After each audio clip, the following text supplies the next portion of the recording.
Kamareddy declaration అమలు చేయలేని చిత్తశుద్ధి కాంగ్రెస్ పార్టీకి లేదన్నారు బీజేపీ ఎమ్మెల్యే పాయల్ శంకర్. ముస్లిం రిజర్వేషన్ ఉంటే ఒప్పుకోమని అసెంబ్లీలో ప్రవేశపెట్టిన రోజు చెప్పామన్నారు. కాంగ్రెస్ పార్టీ ముస్లింలకు 10% రిజర్వేషన్ కట్టబెట్టాలని చూస్తోందని, బీసీలకు అన్యాయం చేస్తామంటే చూస్తూ ఊరుకోమని హెచ్చరించారు.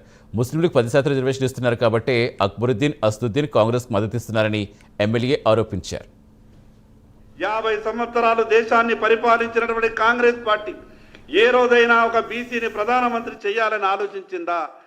ఉమ్మడి ఆంధ్రప్రదేశ్ రాష్ట్రంలో ఏ రోజైనా ఒక్క బీసీకి ఉమ్మడి ఆంధ్రప్రదేశ్ రాష్ట్రంలో బీసీని ముఖ్యమంత్రిగా చేయాలన్నటువంటి ఆలోచన కాంగ్రెస్ పార్టీకి వచ్చిందా?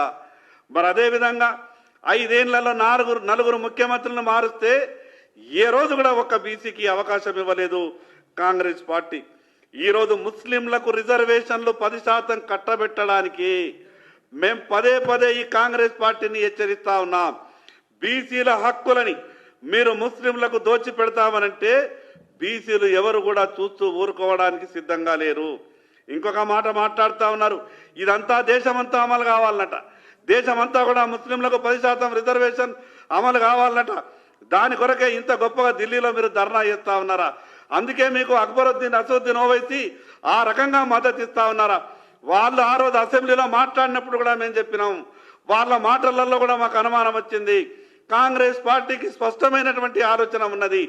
ఎట్టి పరిస్థితుల్లోనైనా సరే బీసీలకు దక్కాల్సినటువంటి రిజర్వేషన్లను ముస్లింలకు కట్టబెట్టే ఆలోచనతోని కాంగ్రెస్ పార్టీ ముందుకు పెట్టేటువంటి